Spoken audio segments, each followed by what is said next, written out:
Hi friends, இன்றைக்கி ஒரு mini vlog பார்க்க போகிறோம். என்னோட பசங்களோட ஆனுவல் டேக்கு போனேன், அந்த மினி விலாக் தான் இப்போ பார்க்க போகிறோம்.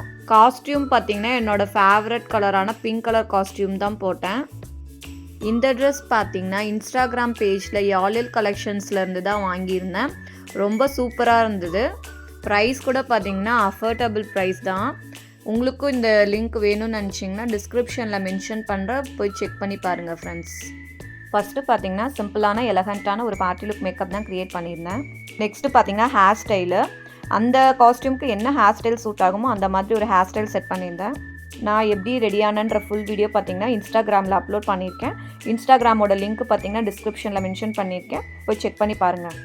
நெக்ஸ்ட்டு பார்த்தீங்கன்னா ஒரு வெஸ்டர்ன் ட்ரெஸ்க்கு சூட் ஆகிற மாதிரி ஒரு ஃப்ளவர் டைப் இயரிங்ஸ் தான் நான் சூஸ் பண்ணியிருந்தேன்.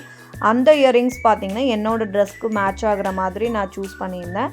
ஒன்று பார்த்தீங்கன்னா நீங்கள் மேட்சிங்காக சூஸ் பண்ணலாம், இல்லைன்னா ஒரு கான்ட்ராஸ்ட் கலராக சூஸ் பண்ணிக்கலாம்.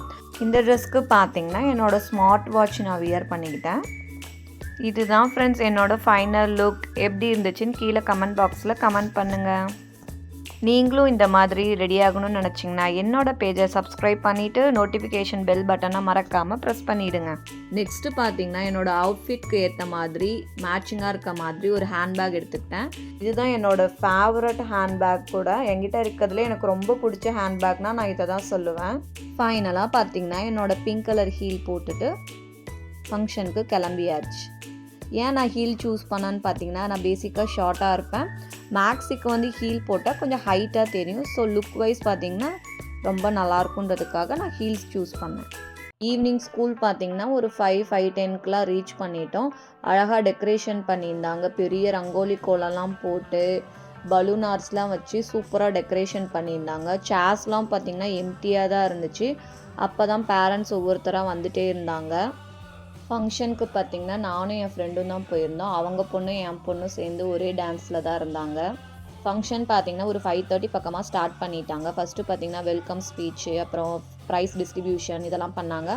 இதெல்லாம் முடிச்சுட்டு கல்ச்சுரல் ஸ்டார்ட் பண்ணும்போது ஒரு 6:15 இருக்கும். ஃபஸ்ட்டு பார்த்திங்கன்னா சிவன் டான்ஸ் தான் ஆடியிருந்தாங்க. அவங்க சூஸ் பண்ணியிருந்த சாங்க்கும் அந்த வைப்ரேஷனுக்கும் பார்த்திங்கன்னா கூஸ்பம் மூமெண்ட்டாக இருந்துச்சு. அதுவும் இல்லாமல் டிவோஷனல் ஃபீலிங்காகவும் இருந்துச்சு. ரொம்ப சூப்பராக பெர்ஃபார்ம் பண்ணியிருந்தாங்க. நெக்ஸ்ட்டு பார்த்தீங்கன்னா அந்த எல்கேஜி குழந்தைங்களாம் வந்து அந்த கோல்டன் ஸ்பேரோ சாங்க்கு ஆடியிருந்தாங்க. ரொம்ப ரொம்ப க்யூட்டாக ஆடியிருந்தாங்க. சூப்பராக இருந்துச்சு. இப்போ தான் என்னோடய ஹீரோ சார் என்ட்ரி கொடுத்து டான்ஸ் ஆடிட்டுருக்காங்க. வேறு யாரும் இல்லை ஃப்ரெண்ட்ஸ், என்னோடய குட்டி பையன்தான் ஜஷ்வந்த். யூகேஜி குழந்தைங்களுக்கெல்லாம் பார்த்திங்கன்னா கரகம் வச்சு கரகாட்டம் மாதிரி பிளான் பண்ணியிருந்தாங்க. எவ்வளோ க்யூட்டாக டான்ஸ் ஆடுறாங்கன்னு பாருங்களேன். நெக்ஸ்ட்டு யூகேஜி குழந்தைங்களாம் டான்ஸ் ஆட போகிறாங்கன்னு சொன்ன உடனே நான் என் ஜஷுவை தேடுறேன். எங்கே ஜஷுன்னு தேடுறேன். பார்த்தா என்னால் கண்டுபிடிக்கவே முடியல. அந்த அவங்க போட்டிருக்க மேக்கப்புக்கும் அந்த காஸ்டியூமுக்கும் என்னால் கண்டுபிடிக்கவே முடியல. ஃபைனலாக ஒரு 10 to 15 செகண்ட்ஸ் கழித்து தான் அவனை ஐடென்டிஃபையே பண்ணேன். டான்ஸ் முடிஞ்சதும் அவங்க மேம் பார்த்திங்கன்னா கிளாஸ் ரூமுக்கு கூட்டிகிட்டு போயிட்டாங்க. அவங்க கிளாஸ் ரூமுக்கு போயிட்டு கொஞ்சம் ஃபோட்டோஸ்லாம் எடுத்துகிட்டு அதுக்கப்புறம் அவங்க அக்காவை பார்க்க கூட்டிகிட்டு போயிருந்தேன். போய் பார்த்தா அப்படின்ற அளவுக்கு ரெடி ஆயிருந்தா மித்து. நெக்ஸ்ட்டு பார்த்தீங்கன்னா ஒரு 2-3 டான்ஸ் கழித்து மித்து டான்ஸ் ஸ்டார்ட் பண்ணாங்க. 2-3 ஃபோக் சாங்ஸ்லாம் போட்டு ஃப்யூஷன் சாங் மாதிரி பண்ணியிருந்தாங்க. பசங்கள்லாம் சூப்பராக ஆடியிருந்தாங்க. மித்து ஆடுற டான்ஸை பார்த்து நான் வியந்து பார்த்துட்டு இருந்தேன்.